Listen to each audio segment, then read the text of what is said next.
आज के इस एक्सप्लेनर में आपका स्वागत है, जहां हम पुरानी लोक कथाओं और दुनिया के कुछ सबसे अनसुलझे रहस्यों को थ्योरेटिकल फिजिक्स के सॉलिड विज्ञान के चश्मे से देखने वाले हैं।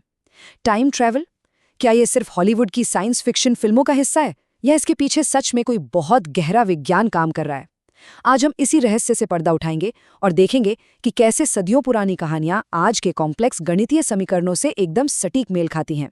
तो चलिए सीधे शुरू करते हैं। कहानी की शुरुआत करते हैं एक बहुत ही हैरान कर देने वाले नंबर से। $350 मिलियन। बात जनवरी 2003 की है। उस वक्त अमेरिकी शेयर बाजार बहुत तेजी से क्रैश हो रहा था और हर कोई भारी नुकसान झेल रहा था। लेकिन इसी बीच एंड्रयू कार्लसन नाम के एक व्यक्ति ने शेयर बाजार में सिर्फ $800 लगाए, और जरा सोचिए, केवल 8 हफ्तों के अंदर 126 ट्रेड्स करके उसने $350 मिलियन का प्रॉफिट बना लिया। इतिहास में किसी ने भी गिरते हुए मार्केट में इतने कम समय में और इतने सटीक तरीके से इतना पैसा कभी नहीं बनाया था। अब जाहिर सी बात है, अमेरिका के सिक्योरिटी और एक्सचेंज कमीशन को शक हुआ कि ये इनसाइडर ट्रेडिंग का पक्का मामला है। उन्होंने कार्लसन को गिरफ्तार कर लिया, लेकिन पूछताछ के दौरान कार्लसन ने जो कहा उसने सबके होश उड़ा दिए। उसने पूरे कॉन्फिडेंस के साथ दावा किया कि वो भविष्य से आया है। उसने अधिकारियों को एक डील भी ऑफर की कि अगर उसे छोड़ दिया जाए तो वो HIV एड्स का सटीक इलाज और उसामा बिन लादेन की एग्जैक्ट लोकेशन बता देगा।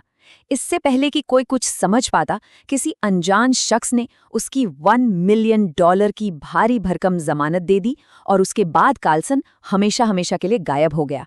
उसका कोई बर्थ सर्टिफिकेट या पुराना रिकॉर्ड कभी नहीं मिला, एकदम गायब। और मज़ेदार बात यह है कि एंड्रू कार्लसन का ये केस कोई इकलौता अजूबा नहीं है। अगर हम इतिहास के पन्नों को पलटें तो घटनाओं की एक पूरी की पूरी टाइमलाइन दिखाई देती है। 1954 में टोक्यो में एक आदमी पकड़ा गया जो टोरेड नाम के एक ऐसे देश से होने का दावा कर रहा था जिसका दुनिया के नक्शे पर कोई वजूद ही नहीं था। और कमाल देखिए, वो पुलिस की कड़ी पहरेदारी में एक पूरी तरह सीलबंद होटल के कमरे से हवा में गायब हो गया। 1895 में H.G. वेल्स के टाइम मशीन वाले लिटरेचर से लेकर 2003 के कार्लसन तक इंसान हमेशा से इस टाइम ट्रैवल के कॉन्सेप्ट के पीछे दीवाना रहा है। अक्सर ये मान लिया जाता है कि ये अलग अलग टाइमलाइन या समय में पीछे जाने वाले आइडियाज हमारे मॉडर्न पॉप कल्चर या हॉलीवुड की देन हैं, लेकिन हकीकत कुछ और ही है।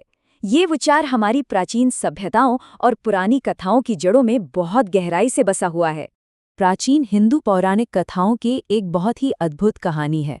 राजा काकुदमी अपनी बेटी रेवती के लिए एक योग्य वर खोजने के लिए सीधे ब्रह्मलोक गए।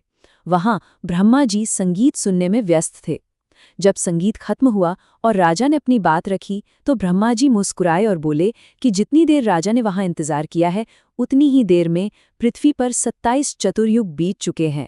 अब ध्यान दीजिए, ये संभावित रूप से दुनिया का सबसे पहला लिखित रिकॉर्ड है जिसे आज की मॉडर्न फिजिक्स टाइम डायलेशन यानी समय का फैलाव कहती है। ये वाकई बहुत एक्साइटिंग है कि कैसे ये प्राचीन लोक कथा एल्बर्ट आइंस्टाइन की बदौलत बहुत ही सहजता से एक ठोस गणितीय वास्तविकता में बदल जाती है।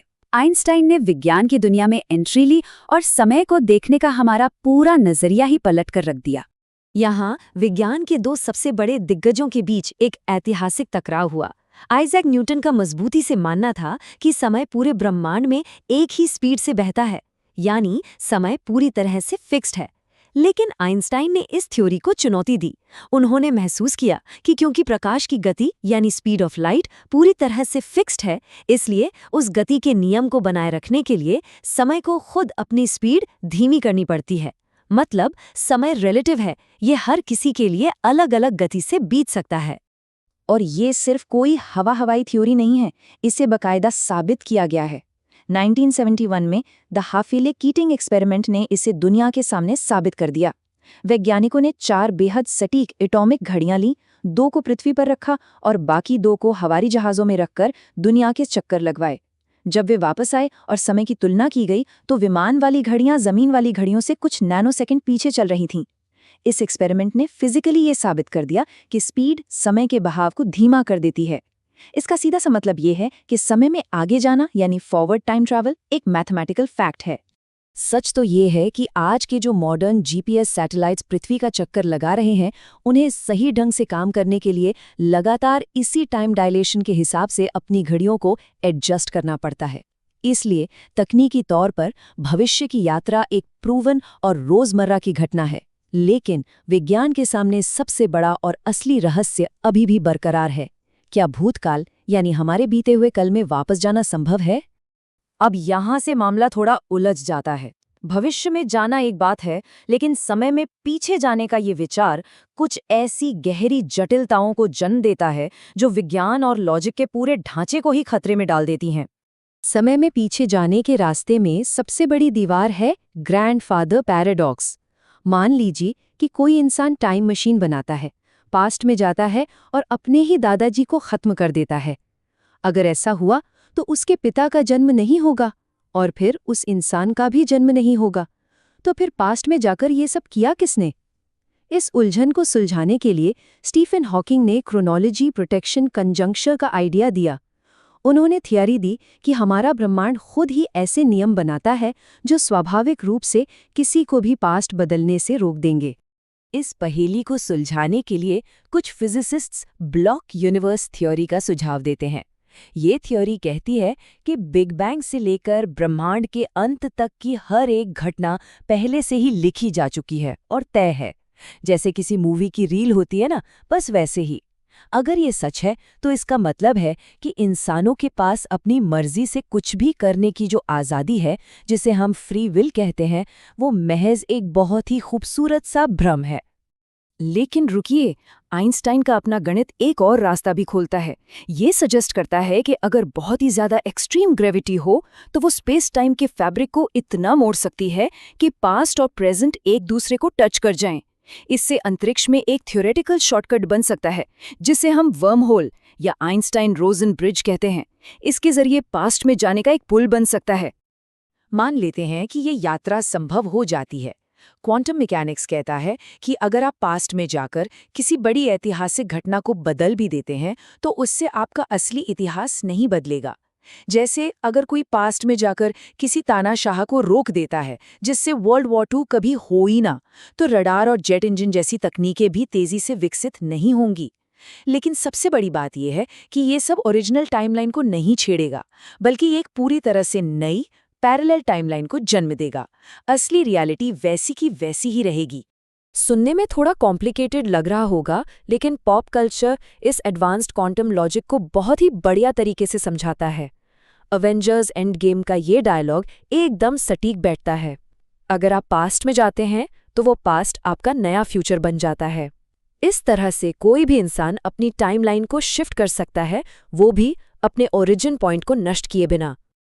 अब टाइमलाइंस के इस तरह से अलग अलग हिस्सों में बंटने की बात हमें ले जाती है पैरेलल यूनिवर्स यानी समानांतर ब्रह्मांड के माइंड बेंडिंग कॉन्सेप्ट की ओर। चलिए अब इस पूरी साइंस को एक बहुत ही पुरानी लेकिन वेल डॉक्यूमेंटेड ऐतिहासिक घटना के साथ जोड़कर देखते हैं।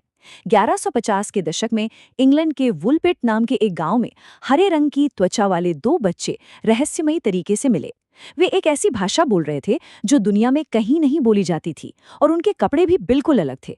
उन्होंने कहा कि वे एक गुफा में एक तेज रोशनी का पीछा करते हुए यहाँ आ पहुंचे। इन सारे सबूतों को देखकर ऐसा लगता है जैसे उन्होंने अनजाने में किसी मल्टी डायमेंशनल पोर्टल को पार कर लिया था। रिकॉर्ड्स बताते हैं कि उस युवा लड़के का तो दुखद निधन हो गया, लेकिन लड़की बच गई। समय के साथ उसकी त्वचा का हरा रंग गायब हो गया। उसने इंग्लिश सीखी और एक ऐसी कहानी सुनाई जो पैरेलल डायमेंशंस की आज की मॉडर्न थ्योरीज के साथ बिल्कुल फिट बैठती है। ये हमें सोचने पर मजबूर करता है। याद रखिए, एक समय पर न्यूटन के फिक्स टाइम वाले आइडिया को विज्ञान का अंतिम सत्य माना जाता था, लेकिन वो गलत साबित हुआ। हो सकता है कि आज जो हमारी साइंस की लिमिटेशंस हैं, कल वो भी टूट जाएं।